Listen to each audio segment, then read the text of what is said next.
everyone, this is a simple yet delicious lemonade recipe. So I started off by adding, I think it was 1/4 cup of sugar. And so I took this to the stove and I added 1/4 cup of water. I started mixing until it came to a boil. When your simple syrup mixture looks like this, it's ready. Store it in a container and place in the fridge.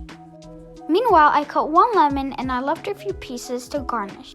Here, as you can tell, I squeezed my lemon. By the way, the amount you put the simple syrup in the fridge for depends on how much you let it cool after you store it in the container. I put mine in the freezer for 25 to 30 minutes because I was in a rush. Here I am adding the simple syrup to a bowl. I added the lemon in the same bowl, but I strained it because my juicer did not do a good job. I mixed and I served right after I added some simple syrup in a cup, and on top of it I added a lot of water. Be sure not to add too much simple syrup as this stuff is very sweet and you can't drink an entire cup full of simple syrup.